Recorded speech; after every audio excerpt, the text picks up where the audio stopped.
But it was not simple at all. Because the real problem was this. When the Europeans carved up Africa, they didn't pay any attention to what tribes lived here, what tribes lived there. They just took a paper, a pen, and carved it up. So they mixed up all these peoples. So now, when you try to decolonize Africa, how do you decolonize it? Do you use the borders that the British, the French, the Italians, the Portuguese, do you use their borders?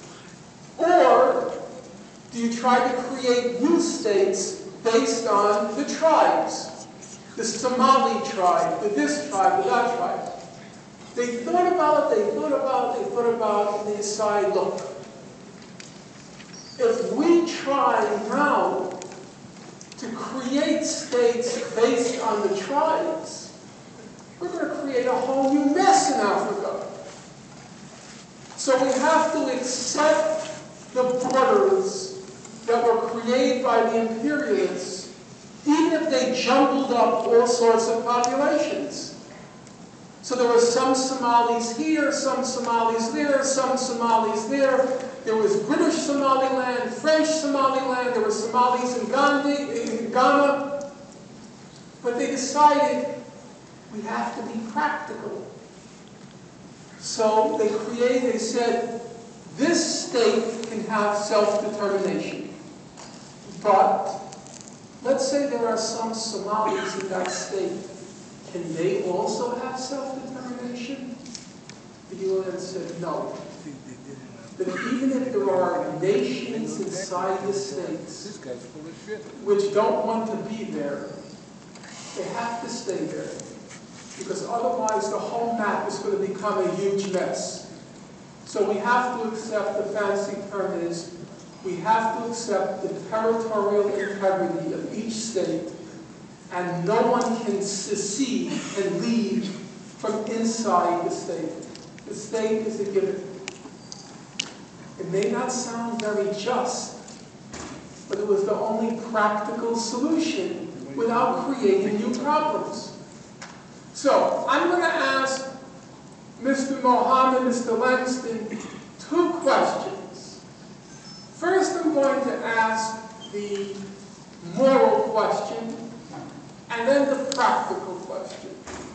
The moral question is, Mr. Mohammed, do you think if it could be done all over again, if it could be done all over again, did the Jews have any title to Palestine? Wait. If it could be done all over again. Now stand up, because you're going to have to speak to the audience, not to me.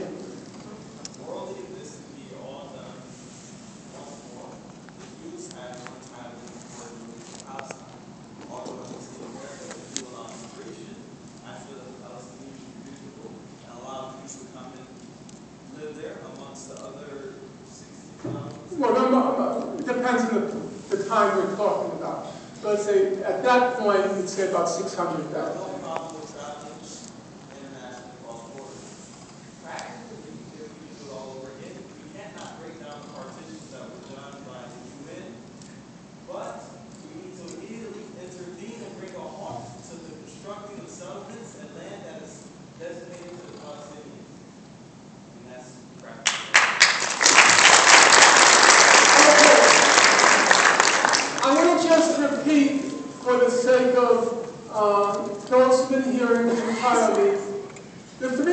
Basically, Mr. Langston said are, number one, he said that Jews had no moral or legal title to go to Palestine.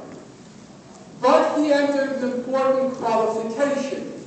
He said, number two, speaking as an American, I realize a lot of people immigrate here, and they should have the right to immigrate here. So he says Palestinians should or should have, I'm not sure which, but should or should have been open to letting Jews come to Palestine. and enjoying the same rights of immigration that many foreigners have enjoyed in the United States. On the practical question, he said, the partition is the partition, it's over, it can't be undone.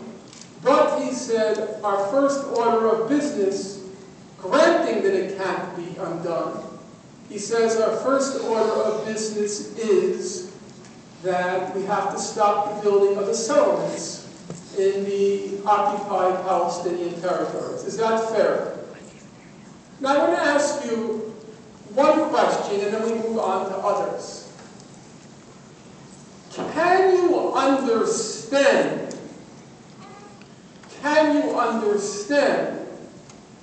that given the predicament Jews were in during and after World War II, that they would disregard any notion of justice or say to themselves, for the moment, the highest justice should be that we have a place to live.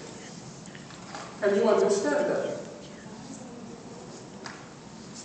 Yeah, it all depends what place you're talking about. Well, What place are you talking about?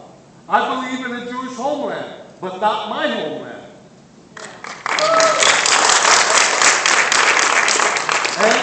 And if you're so democratic about it, you're welcome to come to America. If the French Jews were forced out of France under the Nazi rule, do they have the right to go back to France? My answer is yes. And the Palestinians have the right to go back to Palestine. All of it. And you are confusing the issue. I'm sorry, I'm very disappointed in what I heard today. Me too. You are confusing the issue.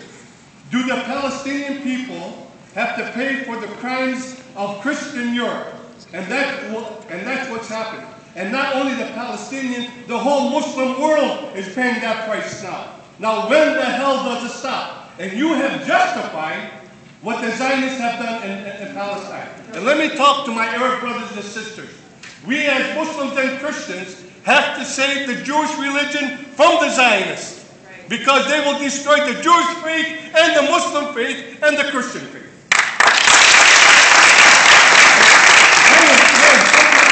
I'm sorry, I bought the damn book. You know what?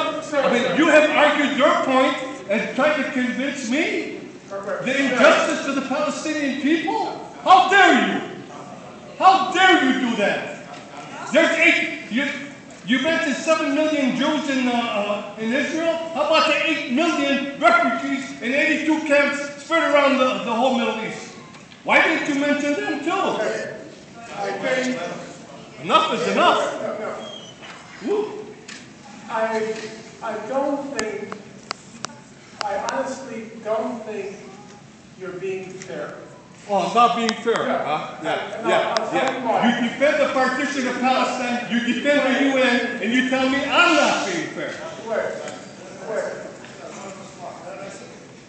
I think you confuse if I were giving a political speech in which I were giving my own opinion with giving a lecture to students where, as I said at the very beginning, if you heard me, I said I was going to make the best case for both sides and let people decide for themselves where justice stood.